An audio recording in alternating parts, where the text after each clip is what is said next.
Maritime security पर इस अहम चर्चा में जुड़ने के लिए आप सभी का धन्यवाद। प्रधानमंत्री नरेंद्र मोदी ने संयुक्त राष्ट्र सुरक्षा परिषद की बैठक की अध्यक्षता कर इतिहास रच दिया।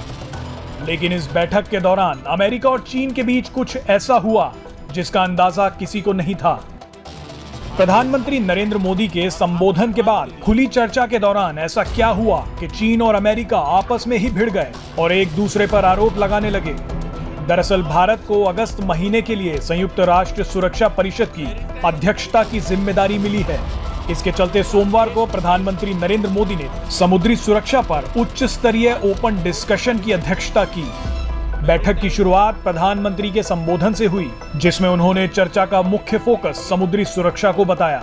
आप सभी का धन्यवाद। अपने संबोधन में प्रधानमंत्री ने कहा कि समुद्र हमारी साझा विरासत है और समुद्री रास्ते अंतर्राष्ट्रीय व्यापार की लाइफलाइन है। प्रधानमंत्री के संबोधन के बाद चर्चा की अध्यक्षता विदेश मंत्री एस जयशंकर ने की। It is my honor to represent him for the rest of the meeting. और इस दौरान अन्य देशों के विदेश मंत्रियों और संयुक्त राष्ट्र दूतों ने अपने अपने राष्ट्रीय बयान दिए। सभी देश एक एक कर अपनी राय दे रहे थे। सब कुछ अच्छे से जा रहा था। इसी बीच समुद्र पर चर्चा के दौरान बहस में सुनामी आ गई, जब अमेरिका और चीन साउथ चाइना सी को लेकर एक दूसरे पर आरोप लगाते हुए आपस में ही भिड़ गए। अमेरिकी विदेश मंत्री एंटनी ब्लिंकन ने कहा कि अमेरिका ने साउथ चाइना सी में गैरकानूनी समुद्री दावों के तहत चीन को उकसाने वाले कदम उठाते देखा है। In the South China Sea, we have seen dangerous encounters between vessels at sea and provocative actions to advance unlawful maritime claims. Blinken सिर्फ यही नहीं रुके, उन्होंने चीन पर आरोप लगाते हुए कहा, दक्षिण चीन सागर या किसी भी अन्य सागर में संघर्ष का सुरक्षा और वाणिज्य पर गंभीर वैश्विक असर होगा। इसके अलावा जब कोई देश इन नियमों के उल्लंघन का कोई परिणाम नहीं भुगतता है तो इससे हर जगह अस्थिरता बढ़ती है। इसके जवाब में संयुक्त राष्ट्र में चीन के डेप्यूटी परमानेंट रिप्रेजेंटेटिव दाई बिंग ने कहा कि अमेरिका को इस मामले पर गैर जिम्मेदाराना बयान देने का कोई अधिकार नहीं है। उन्होंने आगे कहा कि साउथ चाइना सी के मामले पर चर्चा करने के लिए सुरक्षा परिषद उचित मंच नहीं है।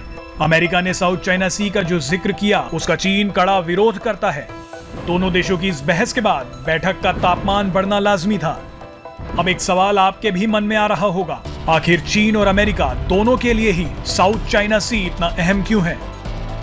दरअसल ये इलाका हिंद महासागर और प्रशांत महासागर के बीच में है और चीन Taiwan, Vietnam, Malaysia, Indonesia, Brunei और फिलीपींस से घिरा है। इंडोनेशिया के अलावा अन्य सभी देश इसके किसी न किसी हिस्से को अपना कहते हैं। चीन यहां आर्टिफिशियल द्वीप बनाकर अपने सैन्य ठिकाने बना रहा है। अमेरिका ने इस इलाके में चीन की परियोजना को लेकर कई बार चिंता भी जताई है। अब सवाल ये उठता है कि सभी देश साउथ चाइना सी को लेकर इतने एक्टिव क्यों हैं? इसका जवाब है यहाँ के रिसोर्सेज। जी हाँ, ऐसा माना जाता है कि इस जगह पर कच्चे तेल के खजाने मिल सकते हैं।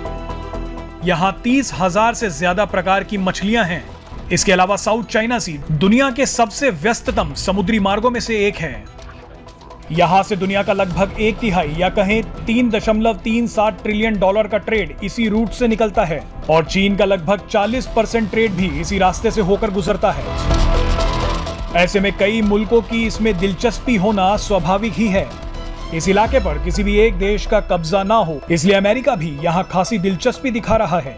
जानकार कहते हैं कि साउथ चाइना सी चीन के लिए वो जगह है जहां पर पैर रखकर वो दक्षिण एशिया के पूरे इलाके से अमेरिका को बाहर धकेल सकता है। चीन के बढ़ते प्रभाव को देखते हुए जापान, जर्मनी और अमेरिका ने चीन को घेरने के लिए साउथ चाइना सी में अपनी मौजूदगी बढ़ा दी है। एक बड़ा कदम उठाते हुए भारतीय नौसेना ने भी अपने 4 वॉरशिप्स साउथ चाइना सी के पास तैनात कर दिए हैं ताकि वहां पर तेजी से बदल रहे घटनाक्रम पर नजर रखी जा सके। वैसे ये चीन को एक बड़ा संदेश भी है। Presenting B News app available on Google Play and App Store. Download it now.